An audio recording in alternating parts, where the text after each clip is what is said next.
पहले हमारा जो आज का प्रैक्टिकल है, हमने रिफ्रैक्टिव इंडेक्स क्रिटिकल एंगल जो है वो फाइंड करना है प्रिज्म का। तो उसके लिए सबसे पहले मेथड ये है कि आपने इस ग्लास को क्रिटिकल एंगल, जैसा कि आप जानते हैं कि क्रिटिकल एंगल बेसिकली ये होता है कि फॉर एग्जांपल हमारे पास एक ग्लास स्लैब है, कोई भी एक डेंसर मीडियम, ये डेंसर मीडियम है और ये हमारे पास एक रेयर मीडियम है। अब हम कहते हैं कि जब हम डेंसर मीडियम से लाइट को फॉल करवाते हैं जो है वो एक रेयर मीडियम के ऊपर, तो लाइट जो है वो नॉर्मल लाइन से अवे बेंड होती है। जैसे जैसे एंगल ऑफ इंसिडेंस बढ़ता जाता है वैसे वैसे एंगल ऑफ रिफ्रैक्शन भी बढ़ता जाता है। एक ऐसा टाइम आता है कि एक वो एंगल ऑफ इंसिडेंस जिस पर एंगल ऑफ रिफ्रैक्शन कितना हो जाए 90 डिग्री, उसको हम कहते हैं बेसिकली क्रिटिकल एंगल। यही हमारा टारगेट है कि कितना क्रिटिकल एंगल होगा उसको हमने फाइंड करना। अब सबसे पहले इसकी हम क्या करेंगे कि प्रिज्म को रख के यहाँ पर हमने इसकी एक बाउंड्री लाइन जो है वो ड्रा कर लेंगे। बाउंड्री लाइन ड्रा करने के बाद हम यहाँ पर एक निडल को लगाएंगे। ये निडल है, इसको मैं नेम दे लेता हूँ ABC। B और C के दरमियान किसी भी पॉइंट पर आपने ये जो निडल है इसको प्लेस कर देना है और उसके बाद आपने प्रिज्म को यहाँ पर रख लेना है। जब प्रिज्म को यहाँ पर रखने के बाद आपने जो BC वाली साइड थी उसकी ऑपोजिट साइड से पिन को ऑब्जर्व करना है। ठीक है, पिन सीधी हो, आपने इसकी ऑपोजिट साइड हमारे पास बनती है ये वाली, इस साइड से इसको ऑब्जर्व करना है।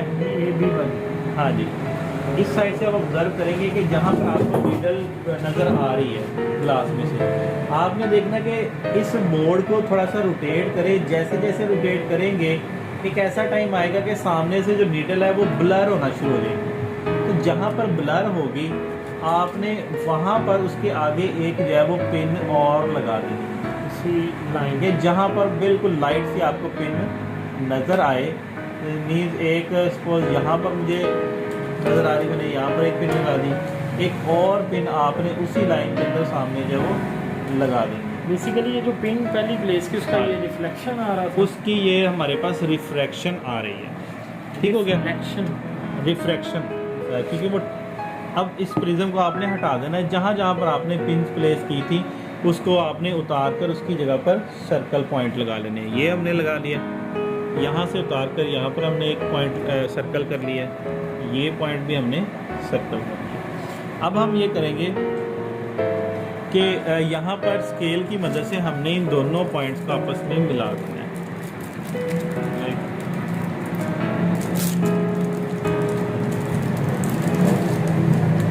अच्छा, तो यहाँ पर इन दोनों पॉइंट्स को हमने इस लाइन के ऊपर ज्वाइन कर देना है। ठीक है, ये हमने ज्वाइन कर दिया। ये हमारी कहलाएगी इमर्जिंग रे, ये इमर्जिंग रे आती है। उसके बाद हमने प्रकार की मदद से यहाँ पर इसको ओपन करके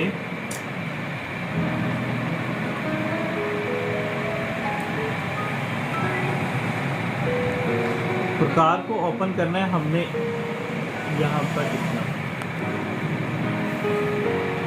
देखिए, इस पॉइंट जहाँ पर हमने निडल लगाई थी वहाँ पर रख के ये जो पॉइंट C है इसके ऊपर आपने एक आर्क लगानी है, यानी ये हमने उस के कॉर्नर के साथ टच करना चाहिए। ठीक हो गया, हमने एक आर्क लगा ली। अब आर्क लगाने के बाद आपको दो पॉइंट्स जो है वो मिल जाएंगे। कौन कौन से? आपने प्रकार को जो है ना वो डिस्प्लेस नहीं करना, जितनी ओपन की है उतनी खुली रहने देनी है इसको। एक जहाँ पर कटिंग हो रही है ये पॉइंट आ गया और एक आपका ये पॉइंट आ गया आपके पास, ये दो पॉइंट बन गए। ठीक है, अब आपने उतनी ही जितनी आपने स्पेस के साथ प्रकार को ओपन किया था इस साइड पे रखना है, इस पॉइंट के ऊपर, और इधर एक आर्क लगा दें और फिर इस वाली साइड पे प्रकार को जो है वो प्लेस करके और इधर एक जो है वो आपने लगा देनी है आर्क। ठीक है, अब आपके पास ये एक पॉइंट आपको मिल गया। अब हम ऐसा करेंगे, यहाँ पर एक ये पॉइंट आपको मिल गया। इस पॉइंट को आपने दोबारा से इस लाइन के साथ मीट कर देना, ये जो पॉइंट ये लगा पहले पॉइंट के साथ। अब आप ऐसा करेंगे कि कोशिश यही करनी है, यहाँ पर रेजर हो, हाँ, तो कोशिश करनी है कि हमने ये दोनों साइड की लेंथ जो है ना वो इक्वल ही रखनी है। अब आप देखिए, पहले तो आप ये फाइंड कर लें,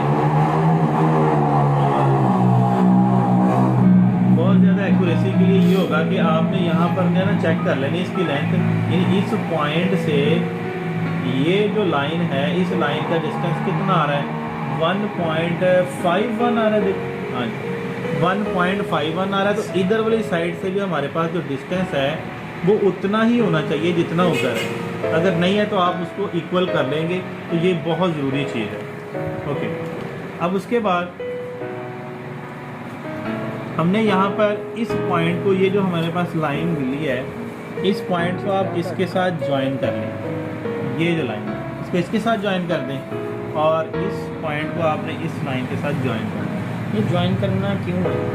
ताकि हम इसकी रिफ्रैक्शन चेक करना चाह रहे हैं। ज्वाइन करेंगे तो उसके बाद यहाँ पर आप एक आपने लगानी है परपेंडिकुलर लाइन, या जिसे नॉर्मल लाइन कहते हैं, ताकि हम जो है वो एंगल ऑफ इंसिडेंस जो है वो फाइंड कर सकें। नॉर्मल लाइन लगाने के लिए आपको या यहाँ पर एक प्रोटेक्टर की ज़रूरत पड़ेगी।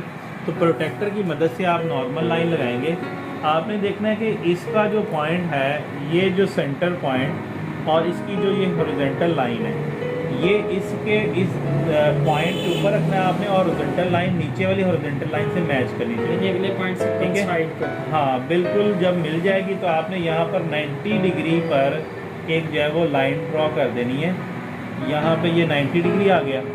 उसके बाद आप यहाँ पर रखकर क्या करेंगे, इस पॉइंट के ऊपर एक लाइन यहाँ पे आपने लगा देनी है। This is called the normal line, इसको हम नॉर्मल लाइन कहते हैं। अब आप ये करेंगे कि ये जो पॉइंट आपके पास आया था, इसको इस पॉइंट के साथ आपने मेड कर देना। ये पॉइंट के साथ मैंने मिला दिया। ठीक हो गया।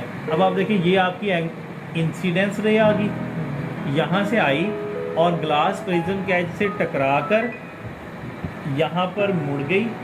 ठीक है, रिफ्रैक्ट हुई, और रिफ्रैक्ट होने के बाद ये आपकी इमर्जिंग रे आ गई। अब हमने क्या करना है, एंगल ऑफ इंसिडेंस फाइंड करना है। तो एंगल ऑफ इंसिडेंस, ये जो एंगल है, this is called the critical angle. इसी को हम मेजर कर लेंगे कि ये कितना बना। तो इसको पहले पॉइंट है। हाँ जी, एंगल ऑफ इंसिडेंस। तो अब हम ऐसा करते हैं कि प्रोटेक्टर को यहाँ पर प्लेस करेंगे। ठीक है, उसी तरीके से दोबारा 90 डिग्री पे नॉर्मल लाइन के ऊपर, और यहाँ से आपने काउंटिंग करनी है इस लाइन तक। इस लाइन तक हम देखेंगे, सबसे पहले देखिए ये 90 से 100 तक हो गया हमारे पास 10 डिग्री, यानी 10 डिग्री आ गया। उसके बाद 20 हो गया, और 20 के आगे ये 30 है। ठीक है, तो तकरीबन 26 है, या हाँ 26 to 27। तो इसका मतलब है इस ग्लास, हाँ जी, इसका जो क्रिटिकल एंगल है वो हमारे पास 27 आ गया। अब आपने क्या करना है, ये 27 डिग्री क्रिटिकल एंगल तो आ गया। हमारा टास्क जो है वो एक तो ये था, लेकिन इसकी मदद से हम बेसिकली रिफ्रैक्टिव इंडेक्स भी फाइंड कर सकते हैं, क्योंकि रिफ्रैक्टिव इंडेक्स का फार्मूला हमारे पास होता है n = 1/sin θc। अब देखिए 1/sin θc की वैल्यू यहाँ पर प्लेस करें। क्रिटिकल एंगल 27 डिग्री आया था, तो यहाँ से आप साइन की वैल्यू काउंट करके, अभी हम यहाँ से अगर कैलकुलेट करें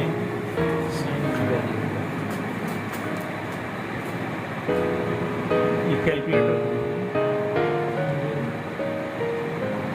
साइन 27 की वैल्यू कितनी है, 0.45। 1/0.45। 1 से डिवाइड करें, इस वैल्यू को कितना आ गया, इस एंगल को। हाँ, 1 डिवाइडेड बाय 0.45, ये 2.22 यानी 2.2 हमारे पास क्या आ गया, इसका रिफ्रैक्टिव इंडेक्स आ गया। ये हमारा बेसिकली प्रॉपर एक कंप्लीट एक्सपेरिमेंट है। क्रिटिकल एंगल बहुत ही इंपॉर्टेंट प्रैक्टिकल है और ये मोस्टली बोर्ड के अंदर जब प्रैक्टिकल देते हैं तो मैट्रिक में लाजमी तौर पर पूछा जाता है। Thank you so much.